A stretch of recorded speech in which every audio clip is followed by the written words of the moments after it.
I was talking recently on a live stream about women with BPD, borderline personality disorder, sort of known as the female personality disorder as it's often defined. Very overdiagnosed in women, tends to be personality disorder that's it's kind of a meme, to be honest. It's kind of a meme.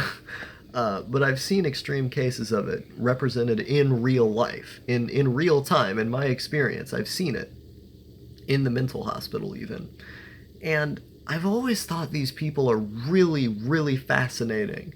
The the amount of emotions that they experience just about everything. The way that their existence is almost consumed by these emotional inconsistencies and these needs for constant love and attention and this plagued by emptiness all the time. In spite of that, like it's really fascinating to me where, you know, when I was on my meds, when I was on the super bad, super dangerous medications and all this stuff that I tend to rail against, um, I had pretty bad mood swings as a side effect of those medications, things that I never experienced in the past. Now, of course, I experienced bad moods and stuff when I was a kid because, I mean, all kids experience fluctuations in their mood. It's a normal part of growing up.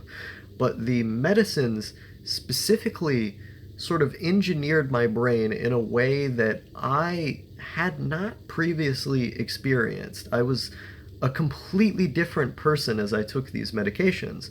And as well, the sort of emotional stimulus at the time, based on just the circumstances that I was living under, significantly charged those fluctuations that existed in my experience. And so what I got was almost like a BPD light type of experience, an experience that one could attribute to being similar to the disorder, but certainly not characteristic of it or indicative of it. Um, and so I was thinking about this, and I was sort of thinking about my own experience, and I was thinking about, sort of comparing the weird emotional inconsistencies, the weird emotional outbursts that represented that time, those circumstances, those chemicals. Um, and of course, I never really experienced anything to the degree of the insanity that I mean, I hate to use that word in this context because it really is more so just suffering, but like, to the degree of the extremity that they experience their emotions. I never experienced anything exactly like that, but it was sort of similar, at least at a cursory glance. Um, and you know, I'm not really the most like emotional guy these days. I'm pretty detached from just about everything. It has to be pretty extreme to make me feel something. Like when the Kyoto Animation fire happened. When I looked at that, I go, oh, a lot of my favorite shows were made here. That's sad. Whatever. But then when I saw the tribute video that Digi did about the KyoAni fire and the emotional wording that he used, the music in the background, the way everything was spoken, it hit my heart in such a way that I began thinking about those shows that I had a very big connection to, and I just bawled my eyes out. That's probably the most I've cried in a very long time, you know? Like, I don't tend to cry unless something very, very extreme happens. Like it has to be something big, and I mean big, you know? And so otherwise I just sort of exist in this kind of emotionally vague, detached, devoid state where I'm just kind of wandering through life without feeling anything. And that's the majority of my experience. And I think as a result of that, I've become really fascinated by these hyper emotional individuals. And of course, the lack of emotionality on my part, or at least the detached sort of characteristics, the blunted affect, is primarily a result of trauma in my case, where the sort of more emotional nature that you would have seen in older videos began to be directly challenged by the even more traumatic experiences that I had soon after. One horrible thing would happen and I would react pretty vitriolically to it, and then another horrible thing would happen, and it was almost like the state of numbness began ensuing, as if, the emotional, insane nature that I was experiencing at that time became numbed the more and more horrible things I experienced. And I mean, at a pretty young age, I got hurt in a pretty severe way. And I mean, I've talked about this on videos, pretty severe ways, consistently, emotionally and physically, many times. Didn't fare well on me, and I sort of experienced the beginnings of that emotional numbness, but I still had the empathy there. I still had the ability to feel and recognize these feelings, even though I still constantly stole from other people, even though I was still very resilient when it came to experiencing any guilt. In other words, I just didn't. And so I had a lot of, traits that one could consider almost pseudo psychopathic, almost psychopath light, basically, the beginnings of those traits. But I never fully indulged in them. I was never fully engulfed by that mindset. And so, I was thinking about sort of over time, as in one instance, the knife gets pulled on the family, and then you end up running off to another house, and then, when you run off there, your mother tells you, oh, yeah, today I'm going to commit suicide. And, I had to deal with that very real experience of sitting there and talking down my own mother from suicide, of jumping off into the street. And I was unable to feel anything, because by that point I had already experienced, a litany, a cavalcade of other horrible things, threats on my own life, direct risks to my own life, horrible traumatic stuff constantly. It was like it continued compacting onto one another again and again and again. And so, you know, when I look at that, at that moment, when I looked at what was happening, I just went, man, I just don't care. I just don't care at all. And yet the sort of emotional spitefulness was there, because, I took these meds that kind of made me entirely out of whack, basically. Uh, and so, like, I was simultaneously experiencing this really numb feeling as a result of constant trauma just building onto one another again and again, every day, every time. And I sort of had to lose my sense of fear, because when you're traveling all over the country with little to no money, with a constant risk of basically dying, and before that point you had already had a number of near-death experiences and outright sexually and physically traumatic experiences, you're not going to be able to feel super well after that, because your brain is going to adapt to such an extent that you end up having to not feel, And so, I think the moment that I ran away from home was sort of like the defining moment, and this was several months back. But the moment that I ran away from home, risked my entire life, after compacting on all of these other horrible things throughout time, risked my own life going across the country, running away. When I did that, I think it just changed. It changed me forever.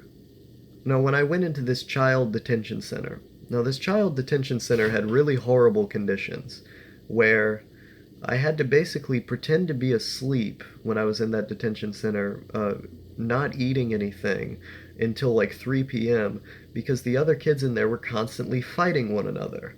Because there's a constant threat of physical assault, and I mean, I was someone who was physically assaulted, you know, in the mental hospital, and constantly threatened to be physically assaulted and killed at that by someone who had attempted to do those things to other people several times. I had to breathe in asbestos because a guy came up to me and just shoved a shit ton of it in my face, and my lungs got out of whack for a while, as a result of that. Weird stuff. Being attacked, having someone come in and just spit in my face, constantly being under the threat of death, or at least being injured in a big way. My own security threatened. And then, when I got into that detention center and I kind of compared it to that experience where, I felt like I was constantly under siege, I was afraid all the time. I couldn't really be afraid. I sat in this detention center and these kids would fight each other. There'd be fights all the time. And of course, the adults who worked there had to break it up. There was one instance where this big black guy like slammed a kid into a wall. It was pretty funny, but like, all these weird kind of things going on. Lots of conflict, lots of like people bickering with one another and stuff. And I was just sitting there on that couch, and I was just thinking, man, the amount of fear that I felt when I was in the mental hospital, like compared to this, it's huge, where it felt like it was basically nothing at that point. My life was being threatened, and it was basically nothing. And I look at these near death experiences I have where, like, when I was in that car, for instance, the car almost crashed, literally almost crashed. Everyone freaked out but me. I just sat there and I looked forward and I went, you know?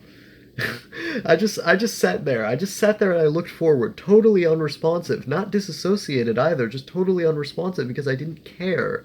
And I look at that experience where those kids were just like beating each other up all the time. And I could just sit there and kind of deal with it.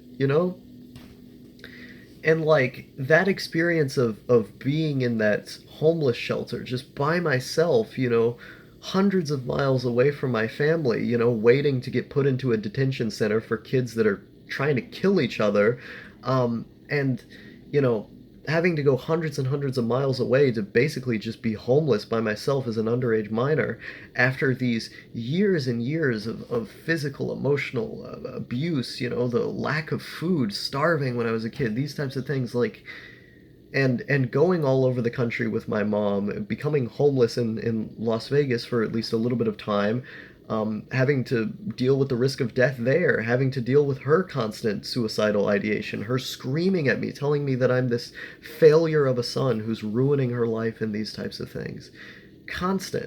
Being constantly under siege, emotionally and physically, all throughout my life. It's going to be difficult to feel anything after that. Your heart, eventually, after your heart gets used up so much, you're not going to have too much of it left. And I think the BPD people, they kind of take the opposite approach. They experienced a bunch of traumatic, really horrible experiences, and now, instead of the emotions just becoming deadened and numb, the way they are for like a guy like me, they become so heightened and insane. They're just going everywhere all the time. And like, parties constantly raging in their head of like, oh boy, time to feel sad and blow stuff up and kill people. And well, not kill people. Like, again, like I'm talking in very like emotionally centric language here. So when I say words like BPD people are kind of insane, or like when I say that like, want to blow stuff up, I don't literally mean that. It's just that these people have experienced hugely, hugely traumatic things. And so the energy that they end up putting out there and the way that they act ends up being very, very different. And it's different not in the same sense that it's different for me, but it's similar. For me, I deadened the emotions and I became very, very emotionally numb, whereas they became very emotionally heightened. I find that absolutely fascinating because it's totally different from, my inner and outer experience as a human being at this point. And, honestly, like I was talking about this on a live stream, on the last live stream that I did, is that I would not mind being romantically involved with someone like that because there'd be nothing that they could say that could bother me. If they harshly criticized me and told me, Star, you're a terrible human being and, you deserve to be sexually assaulted and all of your relationships were a failure and horrible and you've never accomplished anything and you're a terrible guy. If they told me all of that, I don't think I would budge. Wouldn't bother me. I was told something by someone who used to be one of my best friends in a comments section recently. He told me, Star, you have no accomplishments. You're horrible, bad guy, you've never done anything and you never will do anything, essentially. Said it in much more mean terms than that. But I got a little bit upset by it. A little bit upset. when I first saw the comment. Literally, like, the day after, I didn't care anymore. Like, now I just think it's funny because I can look at that comment and I can go, this guy is so retarded that he would be willing to say something like that. And I just think it's funny. Like, you know, even stuff that like former best friends have told me. You know, I had a best friend who essentially likened me to a wife beater. You know, he told me that I was on the level of someone who actually like beats their wife. You know, that I'm that much of a psychopath. And made me upset at the time, but like now when I look back on that, I just think it's funny. Like like when I'm told that, you know, I'm like a failure of a son and I'm like this terrible guy and all this other stuff that I've you know, when my mother tells me I ruined her life and all this other stuff, it's just funny to me. Like I can't see it in these emotional terms of like I was criticized, therefore, you know, I'm like super bad guy or anything like this. It's just there. It just exists. I'm totally indifferent to it. And like, you know, when I think of like BPD people, you know, the horrible things that they may conjure up in a moment of emotional angst. My hands are shaking now because I've been holding this thing for too long. Like, you know, the things that they would say in a moment of emotional angst that would typically be the straw that breaks the camel's back for a lot of people. The thing that makes them so upset as a result of having heard it that they just need to let go of that person for their own health, I don't think would bother me that much because I'm just like a zombie when I hear it. I go, oh, said that? Okay. You know, like, if anything, I'm just gonna laugh.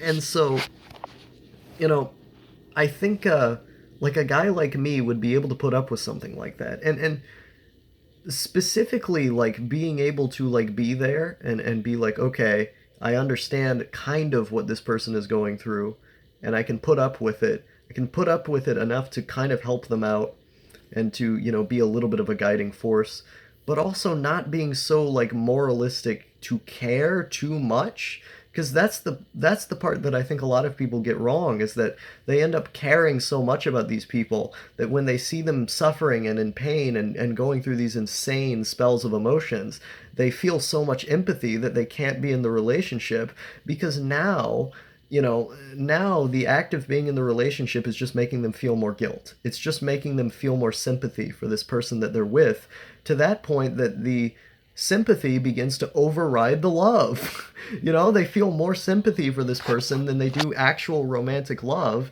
And because of that sympathy, because of that emotionness on their part, that emotionality, they end up just leaving the person because it's too much for them. It's too much of an emotional brain drain. And I get it. I get why. But I wouldn't be able to experience the same thing.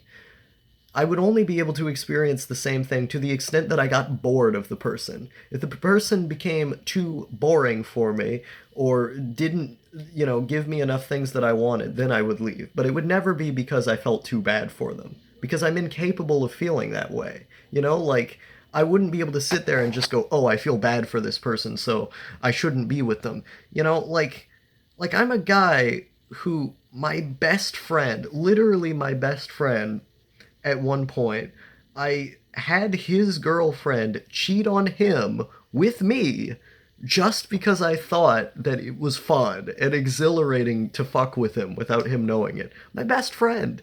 You know, like that's some like next level, you know, that's like some next level not caring right there. And give countless example of similar things. It's just that I haven't talked about this stuff for so long because I thought my image on the internet would be tarnished by it, but I just don't care anymore, you know? And I think the sort of authenticity that's derived from that is far, far more interesting. Because I just care about being interesting at this point. I just care about interacting with people who are interesting at this point. And so when I think of someone, you know, who has a disorder like this, the thought process for me isn't really like, how much am I going to pity this person? Oh, woe is me. I'm going to feel sad. I won't feel sad at all. I'll just feel intrigued. You know, the act of being in a relationship with someone like that would be so fascinating because you get to see them in their natural habitat, you get to observe their behaviors and characteristics, and you get to be intimate with them in the most authentic moments that they would experience. What's not intriguing about that? What's not interesting?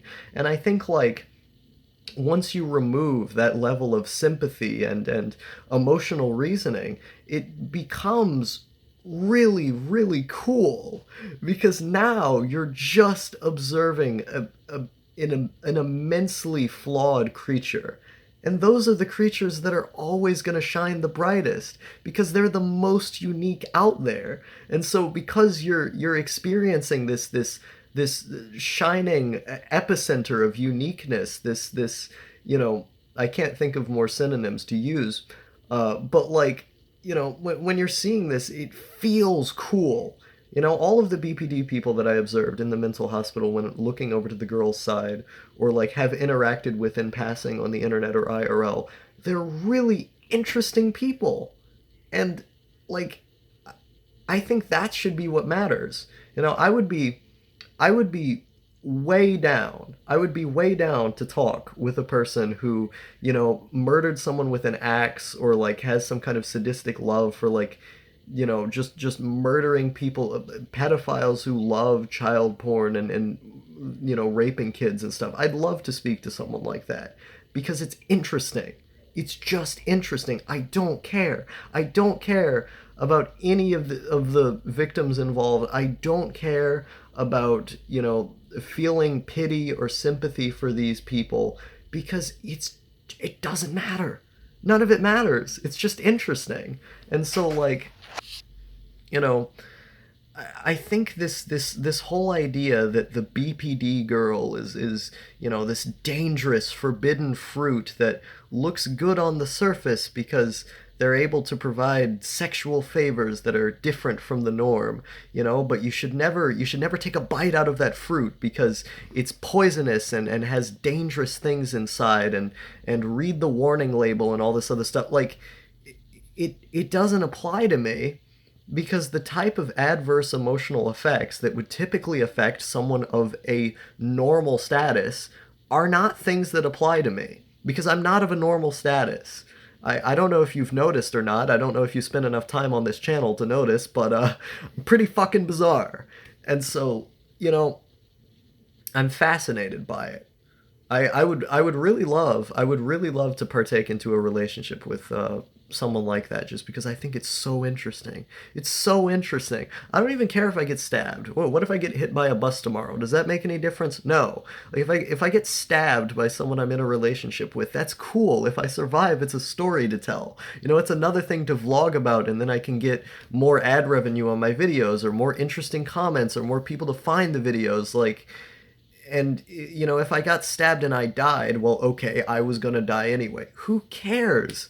What is this obsession with this moral attachment to the idea of life, or to the sanctity of life and morals and individuals and stuff? It's just utter nonsense, in my opinion, at least, from the way I experience it on an emotional level. And I understand why other people sort of value these kinds of obligations and these types of things on an emotional level, but I just don't. That's the thing.